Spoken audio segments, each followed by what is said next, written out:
In 1865, 4 million souls rose up from slavery and walked into freedom, hoping America would allow them to breathe as equals.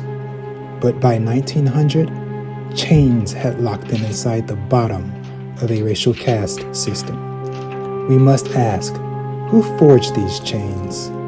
Who handed the keys to the oppressors? And how can black folk finally live free from caste?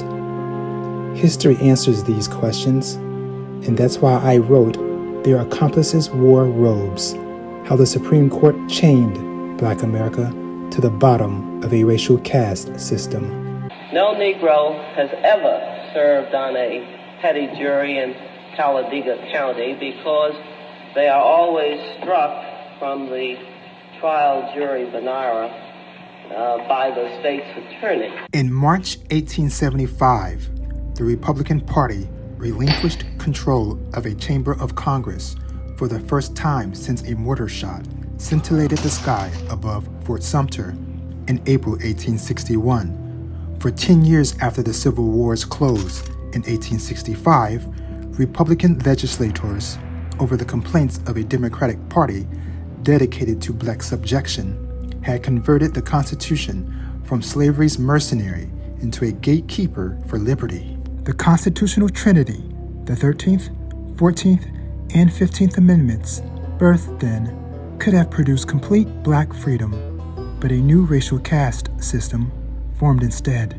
And more than the presidency or Congress, the Supreme Court of the United States must be branded as the most indispensable ally of caste preservationists, those who establish as an objective the eternal primacy of the white population. The 9 black robes have drained the trinity of its transformational potential, constantly infusing caste preservationists with the special euphoria they experience when relishing triumphs that preserve their coveted white over black world.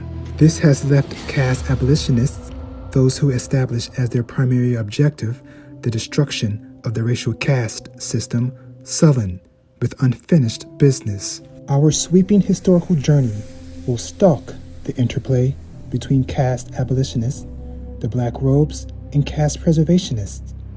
Whereas caste abolitionists have petitioned the justices to invest the Trinity with enough force to destroy the racial caste system, caste preservationists have insisted that it harbors only the most modest of ambitions. When calling upon the fuller range of legal instruments for complete emancipation that Congress created during Reconstruction, a period lasting from 1863 to 1877, caste abolitionists have frequently beheld justices ignoring their pleas. Caste preservationists have taken note and been emboldened in their pursuit and maintenance of caste work, caste producing and sustaining laws, policies, and actions, believing correctly that the judiciary will likely allow their misdeeds, a cycle fueling black despair. One cannot overstate the stakes unless the Trinity awakens truly for the first time. Full liberation will never dethrone King Caste. Reform how the Supreme Court constructs the Constitution? In other words, what legal effect the court gives constitutional language, or suffer inside the dungeon that Caste built. The boulevard to black salvation cuts through the Constitution and the Supreme Court. The court stole the Trinity away from the cause of freedom, and black folk paid for that heist. Still do, although they need not always. Ignorance of this theft prevents full comprehension of why the color line has proven stubborn. And ignorance about this renders one unarmed in the battle for racial progress. The Supreme Court chose the trail that culminates in black suffering. The justices could have chosen another.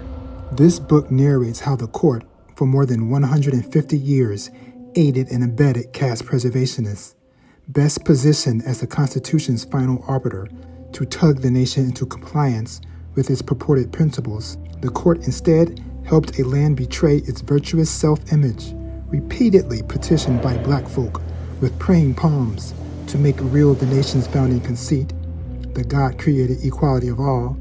The black robes colluded with the architects of caste.